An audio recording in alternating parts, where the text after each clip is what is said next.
चंदनपुर गांव में रामू नाम का एक ईमानदार किसान हुआ करता था।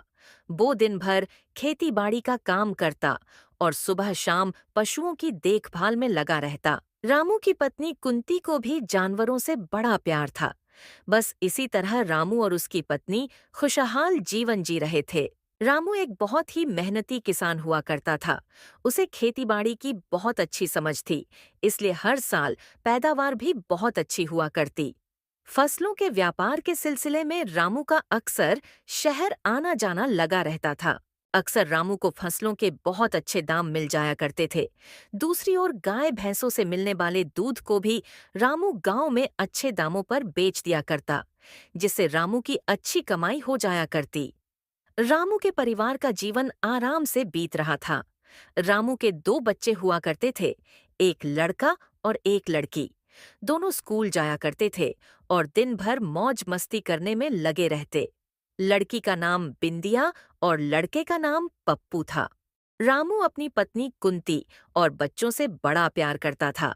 वो जब भी व्यापार के सिलसिले में शहर जाता, पत्नी के लिए अच्छी अच्छी साड़ियाँ और बच्चों के लिए भी अच्छे अच्छे कपड़े और खिलौने खरीदकर जरूर लाता। रामू की पत्नी और बच्चे भी रामू से बड़ा प्यार करते थे। हर बार की तरह इस बार भी फसल की पैदावार काफी अच्छी हुई थी, लेकिन फसल पकना अभी बाकी था। इसलिए रामू को दिन रात खराब मौसम और तेज बरसात की चिंता सताए जा रही थी कि कहीं तेज बरसात के कारण उसकी सारी फसल बर्बाद न हो जाए। और आखिरकार एक दिन वही हुआ जिसका रामू को डर था। अचानक से मौसम बिगड़ा और तेज बरसात होने लगी। लगातार कई दिनों तक मूसलाधार बारिशें होती रही और रामू की सारी फसल बर्बाद हो गई। अपनी फसलों को इस तरह बर्बाद होते देख रामू बहुत चिंतित था, लेकिन बरसात का कहर लगातार बढ़ता ही जा रहा था। कई दिनों बाद जब बरसात का कहर थमा, तब तक लगभग सभी गांव वालों की आधे से ज्यादा फसलें बर्बाद हो चुकी थीं। अगली सुबह उठकर जैसे ही रामू खेतों में पहुंचा, तो अपनी बर्बाद हुई फसलों को देखकर रामू पूरी तरह शोक में डूब गया। उसे सोते जागते उठते बैठते लगातार यही चिंता खाई जा रही थी कि अब वो अपने बीबी बच्चों का पालन पोषण कैसे करेगा और बच्चों की पढ़ाई लिखाई का खर्च कैसे उठाएगा।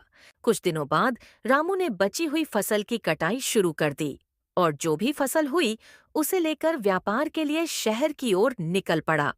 लेकिन फसल अच्छी न होने के कारण रामू को फसलों के बहुत कम दाम मिले। इस बार रामू शहर से अपनी बीबी बच्चों के लिए कुछ भी खरीद कर न ला सका। रामू बहुत मायूस था कि इस बार वो खाली हाथ घर लौटकर कैसे जाएगा। मायूस रामू घर की ओर निकल पड़ा। चलते चलते रामू बुरी तरह से थक चुका था। शाम भी होने ही वाली थी।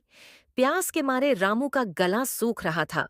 रामू ने सोचा क्यों ना इधर पेड़ के पास बैठकर पानी पी लिया जाए और कुछ देर आराम भी कर लिया जाए। रामू अपने पास रखी हुई पानी की पोटली से पानी पीने लगा। थके हारे मायूस रामू को पता भी नहीं चला कि कब अंधेरा होने लगा। रामू ने सोचा अब उसे जल्दी घर निकलना चाहिए कि उतने में रामू ने किसी के कराहने की आवाज सुनी। रामू घबराहट के मारे चारों ओर देखने लगा कि आवाज कहाँ से आ रही है, लेकिन आसपास कोई न था। उतने में रामू को एक बार फिर से किसी के कराहने की आवाज सुनाई दी। रामू को लगा कि ये आवाज तो पेड़ से आ रही है। रामू और घबरा गया। उतने में पेड़ ने रामू से कहा, धन्यवाद दोस्त, डरो मत। मैं एक जादुई पेड़ हूँ। मैं बहुत दिनों से प्यासा हूँ। तुम्हारी पोटली से गिरी पानी की कुछ बूंदों से मैंने अपनी प्यास बुझाई। इसके लिए शुक्रिया दोस्त। क्या तुम मुझे अपनी पोटली का ये बचा हुआ पानी दे सकते हो? मैं बहुत प्यासा हूँ। रामू ने बिना कुछ सोचे समझे अपनी पोटली का सारा पानी पेड़ की जड़ों में डाल दिया। रामू की इस दयालुता से जादुई पेड़ बहुत खुश था। जादुई पेड़ ने रामू से कहा, तुम मेरा एक पत्ता तोड़कर घर ले जा सकते हो। घर जाकर इस पत्ते को छुपा कर रख देना। सुबह तक पत्ता पैसों में बदल जाएगा। लेकिन ध्यान रखना, तुम्हारे परिवार के लोगों के अलावा ये बात किसी को पता ना चले। तुम हर रोज मेरा एक पत्ता घर ले जा सकते हो और अमीर बन सकते हो। लेकिन ध्यान रखना दोस्त, तुम हर रोज मेरा केवल एक ही पत्ता तोड़कर ले जा सकते हो। पेड़ ने रामू से कहा कि मैं एक श्रापित पेड़ हूँ, इसलिए मुझे तुम्हारे सिवा और कोई नहीं देख सकता। इसलिए मैं हमेशा प्यासा रह जाता हूँ।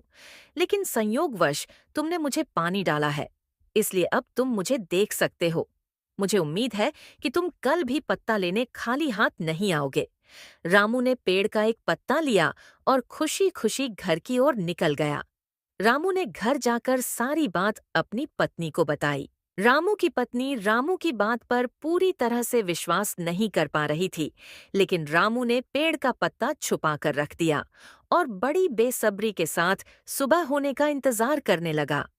सुबह उठकर जब रामू ने देखा तो पत्ता सच में पैसों में बदल चुका था। रामू और उसकी पत्नी कुंती की खुशी का ठिकाना ना रहा। रामू और उसकी पत्नी कुंती खुशी के मारे झूम रहे थे। बस फिर क्या था? रामू अंधेरा होने का इंतजार करने लगा और अंधेरा होते ही जंगल की ओर निकल पड़ा। रामू हर रोज जादुई पेड़ को पानी डालता और पेड़ से एक पत्ता तोड़ लाता और सुबह तक पत्ता पैसों में बदल जाता। धीरे धीरे रामू का परिवार अमीर होता जा रहा था। रामू के ठाठ दिन प्रतिदिन बढ़ते ही जा रहे थे। दूसरी ओर रामू ने खेती बाड़ी का काम भी जारी रखा। वो आए दिन अपनी खेती बाड़ी के लिए शहर से नई नई मशीनरी मंगवा रहा था। रामू ने अपनी खेतों के लिए नहर की खुदाई भी करवा ली ताकि पैदावार को और बढ़ाया जा सके। लेकिन धीरे धीरे गांव के लोगों को रामू पर शक होने लगा कि हमारी ही तरह खेती बाड़ी करने वाले रामू के पास अचानक से इतना पैसा कहाँ से आ रहा है। रामू ने जादुई पेड़ की बात कानों कान किसी को खबर ना होने दी और कई महीनों तक नोट छापता रहा। लेकिन न जाने क्यों एक दिन रामू की पत्नी कुंती के मन में लालच की भावना जाग उठी और उसने रामू को फटकारते हुए कहा कि तुम कब तक ये रोज का एक एक पत्ता तोड़कर लाते रहोगे? ऐसे तो हमें अमीर बनने में सालों लग जाएंगे। तुम क्यों ना जादुई पेड़ के सारे पत्ते एक साथ तोड़ ले आते? रामू का दिल ये मानने को बिल्कुल भी तैयार नहीं था। रामू और जादुई पेड़ अब बहुत अच्छे दोस्त बन चुके थे, लेकिन ना जाने क्यों एक रात रामू कुंती की बात पर सोचने के लिए मजबूर हो गया। उस रात उसने जादुई पेड़ को पानी पिलाया और कुछ देर वहीं बैठकर इंतजार करने लगा। जैसे ही जादुई पेड़ को नींद आई, रामू ने चुपके से पत्तों से भरी एक पूरी टहनी तोड़ ली और घर चला गया। घर जाकर रामू ने ये बात अपनी पत्नी कुंती को बताई। मन ही मन दोनों पति पत्नी बहुत खुश थे, लेकिन सुबह उठते ही जैसे ही रामू ने पत्तों वाला संदूक खोला, रामू की आंखें फटी की फटी रह गईं।